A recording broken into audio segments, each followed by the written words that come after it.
A lot of people wonder why they say in the Appalachias not to go into the woods at night, not to whistle, not to sing, and always make sure you close your windows and you lock your doors and absolutely never respond to anything that calls your name. So, this goes back to an old Native American belief in the area that these mountains were home to spirits and that they would come out and wander during the night. And I've heard two stories that will give you an idea as to why you should not do these things at night. So there was a man named Jeff. He lived outside of Knoxville, Tennessee. And he was told about this spot up in the mountains where there was some good mushrooms. But no one would go to this area because they were very superstitious. So Jeff thinks, I'm going to go to this area and get a good haul. And, what do I care? There's no such thing as ghosts. So he goes out, he parks his car, he goes into the woods, and he's hunting for several hours. He starts to notice the sun is going down, it's getting dark, it's time to head back to his vehicle. Now, as he's walking through the woods, he all of a sudden hears, Jeff, Jeff, come here, come, Jeff. And he hears his name being called. So Jeff knows from legend that if you hear something calling your name, you do not respond. So he just keeps on walking, and all of a sudden, he hears this louder and louder, his name being called. And then he starts hearing screaming coming from deep in the woods. And he hears laughter, and he hears what sounds like people just talking all around him. So he starts walking faster and faster.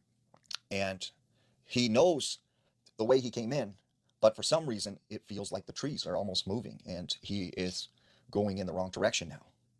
And finally, he comes out sort of to this open area, and he sees a man standing out in this field, but he's turned around looking in the opposite direction. So Jeff goes up and approaches this guy and says, excuse me, sir, do you know the route back to the highway? And when this man turns around, Jeff realizes that it's himself, and he's all bloody and bruised, and he's just staring back at him. So Jeff runs as fast as he can for several miles, gets in his car, and drives back home. Later that night, he's awoken to hearing voices inside his room calling out to him, Jeff, come back, come, come. And so Jeff never went back into the woods again, mushroom hunting. And the second story I've heard is there was a couple who decided they were going to live in the Appalachian Mountains for summer. They find this cabin for rent, and they're surprised at how cheap the price is for 6 months. So they rent this cabin, and they go out there and they bring all their stuff to move in. And this guy in a truck, he meets them out there, and he's very nervous. And he tells them, hey, at night, you're going to want to lock your doors and close the blinds. And then he gets in his truck and he leaves as fast as he can. So this couple is just in awe of how nice this log cabin is and the fact that they got it from, this huge steal. So that night they go into their cabin, they make themselves comfortable.